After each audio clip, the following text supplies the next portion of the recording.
How do self-driving cars really work? The tech behind autonomous vehicles. AI isn't perfect. Can you trust it on your life? Imagine you're sitting in a car but no one's driving. No hands on the wheel, no feet on the pedals. Just you relaxing while AI takes you to your destination. Sounds like sci-fi, right?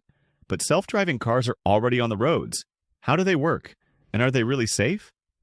Let's break it down.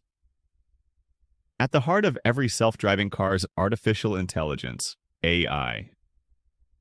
The car sees the world using a mix of LiDAR, cameras, radar, and sensors, like a superhuman driver with 360-degree vision.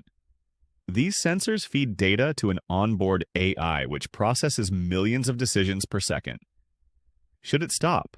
Speed up? Avoid an obstacle? It's like a video game, but in real life. Here's where it gets crazy. Self-driving cars use a mix of LiDAR, light detection and ranging.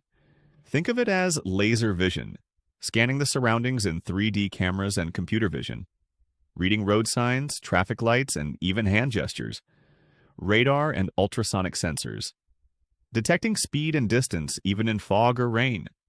And just like human drivers, these cars must make real-time decisions.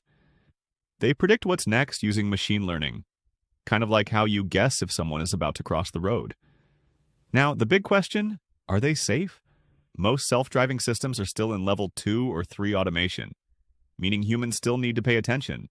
But companies like Tesla, Waymo, and Mercedes are pushing for level 4 and 5 full autonomy. But AI isn't perfect.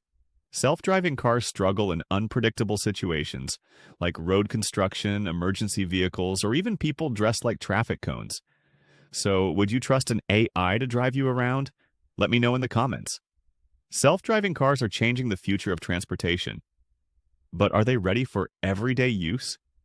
If you enjoyed this breakdown, hit like, subscribe for more tech deep dives, and turn on the notifications so you never miss a video.